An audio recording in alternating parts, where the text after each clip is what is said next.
எல்லாருக்கும் வணக்கம். எல்லோரும் எப்படி இருக்கீங்க? நல்லா இருக்கீங்களா? இந்த வீலாகில் என்ன பார்க்க போகிறீங்க அப்படின்னா, நானே என் பாப்பா தம்பி நாங்கள் 3 பேர் சவுதி கிளம்புறதுக்கு முன்னாடி அம்மா வந்து என்ன எங்களுக்கு குக் பண்ணி கொடுத்தாங்க கொஞ்சம் ஃபியூ டேஸ்.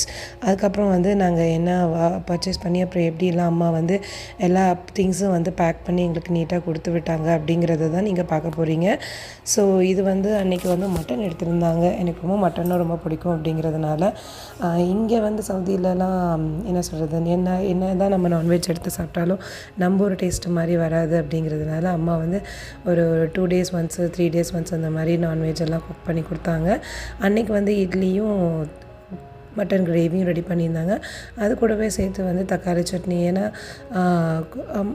அப்பாவும் தங்கச்சியும் வந்து வேணான்னு சொல்லிட்டதுனால அவங்களுக்கு வந்து தக்காளி சட்னி எல்லாமே ரெடி பண்ணிட்டாங்க. குழந்தைங்களுக்குமே சேர்த்து மிளகா போடாமல் தனித்தனியாக சட்னி அரைச்சி வச்சாச்சு. அதுக்கப்புறம் மதியத்துக்கு என்ன பார்த்திங்க அப்படின்னா மட்டன் பிரியாணி தான் செஞ்சுருந்தாங்க. நான் தான் செய்ய சொல்லியிருந்தேன். நம்ம குக் பண்ணுவோம் இருந்தாலும் பட் நம்ம கையில் செஞ்சு சாப்பிட்ற மாதிரி வராது. ஸோ அதனால் அதுவுமே காலையிலே வந்து ரெடி பண்ண ஆரம்பிச்சிட்டாங்க. ஸோ எங்களுக்கெலாம் மார்னிங் வந்து மட்டன் வித் இட்லி, அப்புறம் ஆஃப்டர்நூனுக்கு வந்து பிரியாணி அம்மா வந்து எல்லாமே ரெடி பண்ணிகிட்டு இருந்தாங்க. அப்புறம் வந்து எல்லா திங்ஸ் என்னென்ன வேணும் அப்படிங்கிறதெல்லாம் லிஸ்ட்டு போட்டு அதுக்கப்புறம் கொஞ்சம் திருச்சிக்கு போகிற வேலையும் இருந்துச்சு. ஸோ அது என்னைக்கு போகலாம் அப்படிங்கிறது எல்லாமே பிளான் பண்ணிட்டு இருந்தோம்.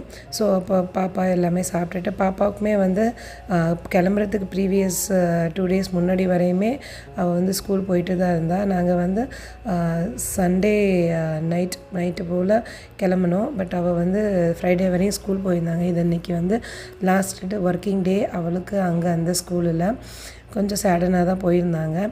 அப்புறம் காலையில் எல்லாம் எந்திரிச்சு டிஃபனெல்லாம் முடிச்சுட்டு அதுக்கப்புறம் வந்து நச்சு ஜூஸ் அம்மா அடித்து வச்சுருந்தாங்க. அப்புறம் அது எல்லாமே குடிச்சிட்டு குட்டி பையன் வந்து இந்த ஜூஸ் அப்படின்னு சொன்னாலே போதும் ஏஞ்சி வேகமாக ஓடி வந்து வாங்கிடுவார்.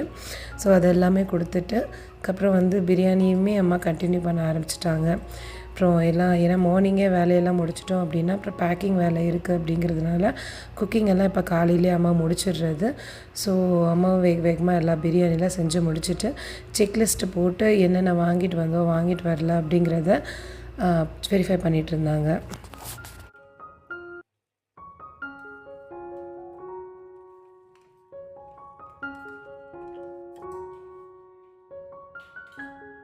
கொஞ்சம் ட்ரெஸ்ஸஸ்லாம் வந்து எனக்கு வந்து கடையில் என்னென்ன ட்ரெஸ் வேணுமோ அது கொஞ்சம் ஆன்லைனில் மிந்த்ரா, அஜியோ இதிலலாம் ஆர்டர் போட்டிருந்தேன். குட்டி பசங்களுக்கு எப்போதுமே நான் வந்து ஃபர்ஸ்ட் க்ரையில் மட்டும்தான் ஆர்டர் பண்ணுவேன். ஸோ பாப்பாவுக்கும் தம்பிக்கும் தேவையான ஏன்னா நம்ம இப்போ கிளம்பிட்டோம் அப்படின்னா அக்டோபர் மந்த் வந்து தீபாவளியும் வருது. அப்புறம் குட்டி பையனுக்கு அப்போ பர்த்டேவும் இருக்கிறதுனால பாப்பாவுக்கும் தம்பிக்குமே ட்ரெஸ்ஸஸ்லாம் அப்புறம் வின்டர் சீசனெல்லாம் ஆரம்பிக்கும் அப்படிங்கிறதுனால என்னென்ன ட்ரெஸ் தேவையோ அது எல்லாமே வந்து ஆர்டர் பண்ணி வாங்கியாச்சு.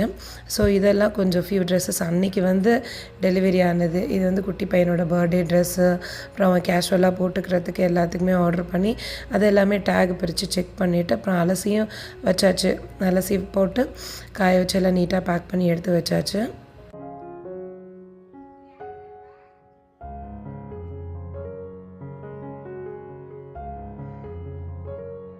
பிரியாணியுமே ஆல்மோஸ்ட் எல்லாம் ரெடி ஆகிடுச்சு.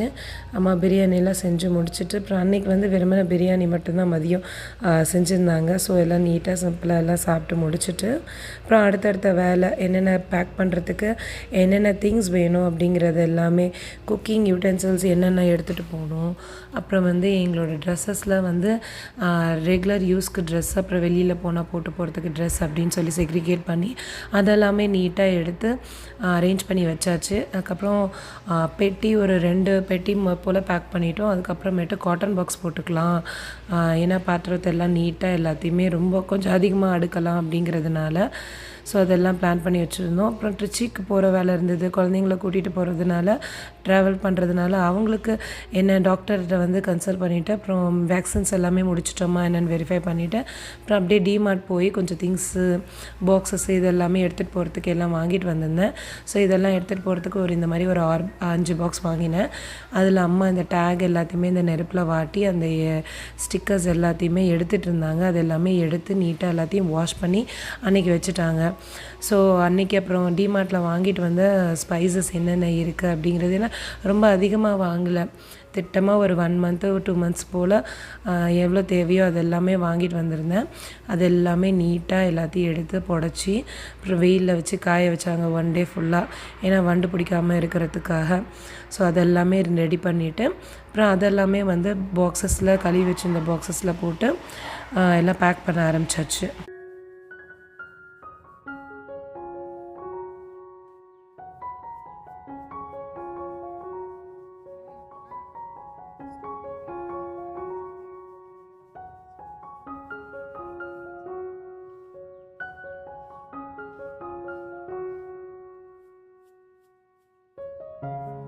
இதெல்லாம் டிமார்ட்டில் நான் வாங்கிட்டு வந்த திங்ஸ் அது எல்லாமே கரெக்டாக இருக்கான்னு எல்லாம் பில்லெல்லாம் செக் பண்ணிவிட்டு எடுத்து வெளியில் வச்சுட்டு இருந்தோம். ஸோ அது என்னென்ன எடுத்துகிட்டு போகலாம் அப்படிங்கிறதுனால அப்புறம் மிக்ஸி எடுத்துகிட்டு போகலான்னு ஒரு பிளான் இருந்தது. ஏன்னா எனக்கு 46 kg, பாப்பா அப்புறம் என் ஹஸ்பண்ட் 3 பேருக்கும் 46 kg அலவுடு அப்படிங்கிறதுனால எடுத்துகிட்டு போகலாம் அப்படின்னு பிளான் பண்ணியிருந்தோம்.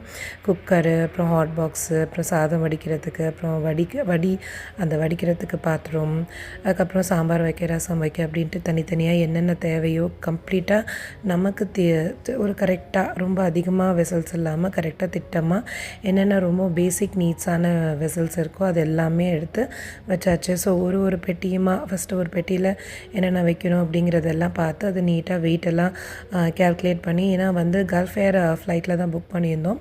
ஸோ அவங்க வந்து எப்படி கண்டிஷன் போட்டிருந்தாங்க அப்படின்னா 23 kgs 2 பாக்ஸாக 46 வந்து 26, 23 அப்படின்னு நம்ம பேக் பண்ணிக்கணும்.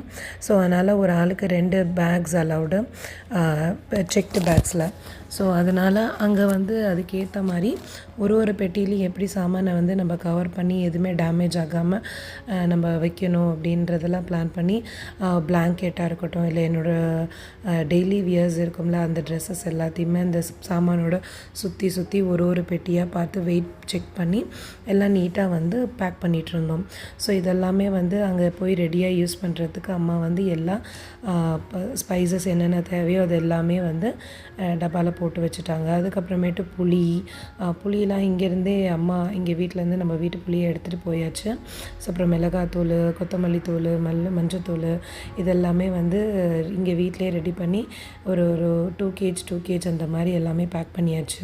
ஸோ நீட்டாக ஒரு சாமானுக்குள்ளே எப்படி துணியெல்லாம் கவர் பண்ணி வைக்கிறது, ஒன்றுக்குள்ளே ஒன்று எப்படி அடுக்கி வைக்கிறதுன்னு பார்த்து நீட்டாக அம்மா எல்லாத்தையுமே அரேஞ்ச் பண்ணி வச்சுட்டாங்க. ஸோ ஒரு பாக்ஸாக முடித்து அதை வந்து சைடில் வச்சாச்சு. ஏன்னா அதுக்கப்புறம் அது வந்து வெயிட்டை செக் பண்ணிட்டு பேக் பண்ணிடலாம் அப்படின்ட்டு.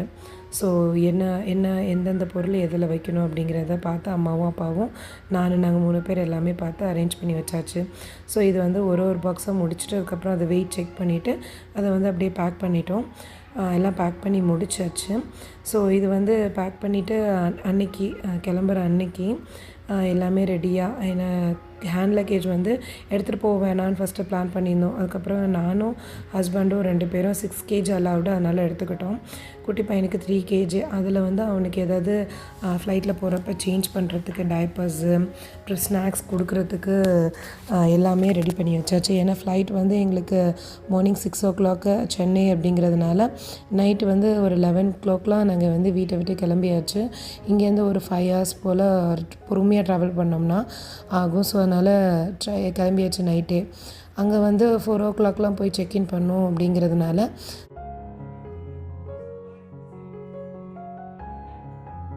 மார்னிங் 3 o'clock வந்து சென்னை ஏர்போர்ட் ரீச் ஆயாச்சு. ரீச் ஆன உடனே குட்டி பையன் எந்திரிச்சிட்டாரு. ஏன்னா கார் ட்ராவலில் நைட்டும் இருந்ததுனால சரியாக அவன் தூங்கலை. போய் எந்திரிச்சு விளையாட ஆரம்பிச்சிட்டாரு. சரி நானும் விட்டுட்டேன், ஏன்னா ஃப்ளைட்டில் ஏறினோடனே அசந்து தூங்கிடுவான் அப்படிங்கிறதுனால. அதே மாதிரி நானும் ஒரு 4 hours போல் பேரின் ரீச் ஆகிற வரையும் தூங்கிட்டோம். அதுக்கப்புறம் எந்திரிச்சு கரெக்டாக ஒரு 1/2 hour கூட இல்லை, அங்கேருந்து இறங்கி செக்இன் பண்ணிட்டு அப்படியே அடுத்த கனெக்டிங் ஃப்ளைட்டை பிடிக்கிறதுக்கு கரெக்டாக இருந்தது. ஸோ ஃபைனலாக புரைதா சவுதி ரீச் ஆயாச்சு. ஸோ வீட்டில் எல்லாம் பேக் பண்ணிட்டு போன எல்லா திங்ஸையுமே பாக்ஸஸ் எல்லாத்தையுமே வந்து வீட்டில் எடுத்து வச்சுட்டு அப்புறம் அன்பேக் பண்ணி அப்போதைக்கு பருப்பு சாதம் தான் ரெடி பண்ணியிருந்தேன். எல்லாம் ரெடி பண்ணிட்டு இது ஒரு நெக்ஸ்ட் டே அது வந்து எனக்கு ஐடி ரெடி பண்ணுறதுக்காக செக் பண்ணுறதுக்காக வெளியில் போயிருந்தோம்.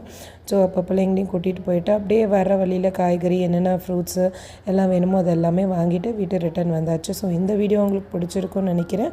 பிடிச்சிருந்துச்சு அப்படின்னா லைக் பண்ணுங்கள், ஷேர் பண்ணுங்கள், கமெண்ட் பண்ணுங்கள், மறக்காமல் சப்ஸ்கிரைப் பண்ணுங்கள். இனிமேட்டு வீடியோ சவுதி ப்ளஸ் நம்ம ஊர்லேருந்து வரும். பாய்.